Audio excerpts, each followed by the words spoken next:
I sat quietly beside the bed, watching Emily, my wife, as she rested. She was overdue, and each day seemed to stretch endlessly, a quiet anticipation hanging in the air.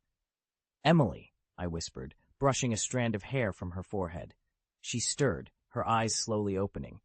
"How long have you been sitting there?" she asked, her voice tinged with sleep. "Long enough to remember why I fell in love with you," I replied, trying to infuse some lightness into the moment. She smiled, but it was shadowed with unease. "I just wish Margaret would let us have these last few days to ourselves," she said, a hint of frustration in her tone. Margaret, my mother-in-law, had always been a thorn in our side, particularly for Emily.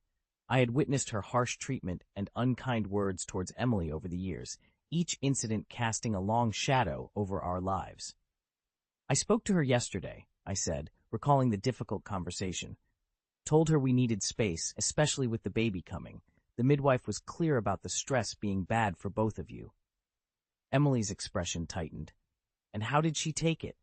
"About as well as you'd expect. But I was firm. This time is about us, our new family." Her hand found mine, her grip tight. "Thank you," she said, her eyes moist. "I just can't handle her right now, not with the baby so close." "I know," I reassured her, holding her hand firmly. "I'll take care of it." We sat together, the unspoken history of Margaret's behavior between us. From demeaning comments to more overt acts of hostility, the impact on Emily was profound. But in that moment, with the gentle morning light around us, I felt a renewed determination.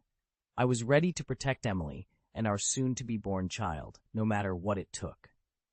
As Emily fell back into a light sleep, my thoughts were interrupted by the sound of a car outside. Peering through the window, my heart sank at the sight of Margaret's car in the driveway. She had come uninvited, as was her habit. Taking a deep breath, I stood up. It was time to confront what lay ahead. As I descended the stairs to confront Margaret, my mind raced back through the years, replaying the myriad of ways she had inflicted pain upon Emily. It was like flipping through a dark photo album, each memory a snapshot of cruelty. Emily was 16 when I first met her. Even then, Margaret's shadow loomed large over her life.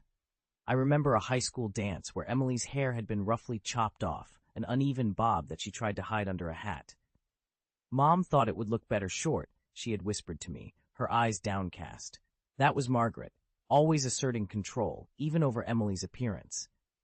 The abuse wasn't just physical. It was the constant gaslighting, the relentless undermining of Emily's reality. Margaret, aided by David and Alex, would spin tales, weaving false narratives that left Emily questioning her own sanity. They were a united front against her, a family that seemed to relish in her confusion and pain. One particular incident stood out in my mind. It was a family dinner, a supposed celebration of Emily's promotion at work. Instead of congratulations, Margaret had spent the evening belittling Emily's achievements, comparing her unfavorably to Alex, the golden child. "You might have a fancy job, but Alex has real skills," she had said, her words dripping with disdain. It was more than just words. There were the unannounced visits, the unwanted gifts that felt more like invasions, the blatant disrespect of our space and privacy. They would sneak into our house when we were out, going through our things, leaving a trail of discomfort and unease in their wake. Their treatment of Alex was a stark contrast. Nearly 40, he lived a life devoid of responsibility or consequences, his every need catered to by Margaret. He was a bully, both physically and verbally abusive, not just to Emily, but to his own parents.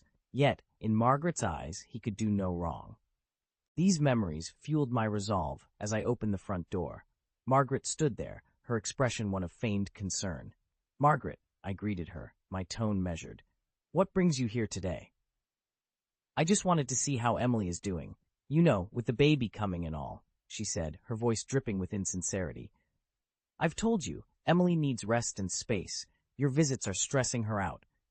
Margaret's face twisted into a scowl. "I'm her mother. I have every right to be here." "Not when your presence is harmful." "We've discussed this," I said, standing firm. She huffed, her eyes flashing with anger. "You're keeping me from my daughter and my grandchild." "I'm protecting my family, Margaret. That's my right." As she turned and stormed off, I knew this was far from over. But for now, I had drawn a line. one that I hoped would shield Emily and our child from the shadows of her family's past. The days following my confrontation with Margaret were tense, filled with a silence that was both welcome and foreboding. Emily, sensing the undercurrents, often asked if everything was all right. Each time I assured her it was, not wanting to add to her stress. But the truth was, things were far from all right. I couldn't shake the feeling that we were on the edge of something inevitable and potentially explosive. Margaret's visits had stopped, but her presence loomed like a dark cloud over our home. One afternoon, while Emily rested upstairs, I heard a knock at the door. Bracing myself for another round with Margaret, I was surprised to find David standing there, his eyes downcast. "Can we talk?" he asked, his voice barely above a whisper. I nodded, leading him into the living room. The tension was palpable as he sat down, his hands fidgeting in his lap. "It's about Alex," he began, his voice strained. "Margaret doesn't see it, but he's out of control." I listened, my heart heavy, as David recounted recent incidents of Alex's aggression. He spoke of unprovoked outbursts, of physical altercations that left both him and Margaret bruised and shaken. It was a side of Alex I had seen glimpses of, but never to this extent. "He needs help," David concluded, his eyes meeting mine. "But Margaret won't hear of it. She says we're imagining things, that Alex is just spirited." The revelation was jarring, yet not entirely surprising. The family's denial of Alex's behavior, their refusal to acknowledge the damage he caused, was a pattern long established. "I agree, he needs help," I said. "But if Margaret won't see it—" David nodded, a look of resignation on his face. "I just thought you should know, for Emily's sake." After he left, I sat alone, processing the conversation. The situation was more complex than I had realized. It wasn't just Margaret's treatment of Emily. It was the entire family dynamic, a toxic environment that enabled and excused Alex's behavior. I knew then that protecting Emily and our child meant more than just keeping Margaret at bay. It meant acknowledging the brokenness of her family, and perhaps accepting that some fractures were beyond repair. That night, as I lay beside Emily, her hand resting on her swollen belly, I felt a resolve harden within me. Whatever it took, I would shield them from the storm that was brewing, even if it meant cutting ties with a family that was drowning in its own dysfunction. In the days that followed the family gathering, Emily and I talked long into the nights, unraveling the years of manipulation and control exerted by her family. It was a painful process, each conversation unearthing more of the buried trauma she had endured. One evening, as we sat in the living room, Emily's phone buzzed with a message. It was from her cousin, someone we rarely heard from. The text was brief but jarring. "Heard what happened at the dinner. I'm sorry. You deserve better." This simple message from an unexpected source was like a small crack in a dam, and slowly the truth began to seep through. Over the next few days, more messages arrived, each one shedding light on the false narratives that Margaret and her family had spun about us. "We always wondered why you seemed so distant at family events," one read. "I heard your mom talking about how difficult you were, but it never added up," said another. Each message was a revelation, peeling back the layers of deceit we had been enmeshed in. It became increasingly clear that Margaret's influence extended far beyond what we had imagined, tainting our relationships and reputation within the wider family. The most damning revelation came from an unexpected source. David, in a rare moment of candor, confided in me about the extent of Alex's hold over the family. "He's threatened us, you know," David admitted, his voice barely above a whisper. "If we don't do as he says, he becomes violent. We're afraid of him." This confession was a chilling insight into the dysfunction at the heart of Emily's family. Alex, enabled and protected by Margaret, had become a tyrant in his own home, his actions unchecked and excused. As these truths came to light, Emily's resolve hardened.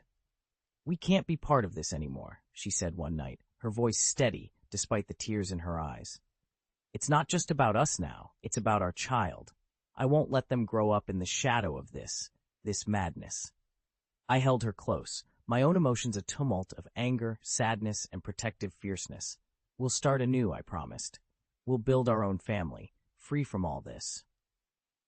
The decision to cut ties with her family was not an easy one for Emily, but it was necessary. We began the process of disentangling our lives from theirs, each step a move towards freedom and healing. As we prepared for the birth of our child, I felt a weight lifting from our shoulders. We were stepping out of the shadows into a future we would shape on our own terms. The day our child was born was a day of mixed emotions. As I held our baby for the first time, looking into those innocent eyes, I felt a surge of love and protectiveness unlike anything I had ever known.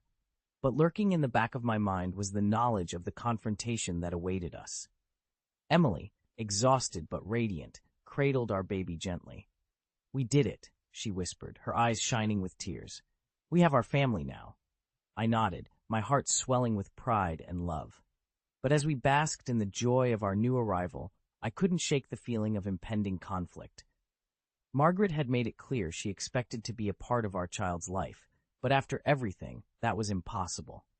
In the days that followed, as we adjusted to our new life, the reality of our situation became increasingly clear. Margaret's attempts to insert herself into our lives intensified. She called repeatedly, each message a mix of sweet talk and veiled threats. The final straw came one afternoon when we found a pile of gifts outside our door, all from Margaret. Among them was a note, "To my grandchild, who I will see, no matter what." That night, Emily and I sat down and made the decision. We would go completely no contact with her family. It was the only way to protect our child and ourselves from the cycle of abuse and manipulation. The process was painful, filled with legal consultations and emotional discussions.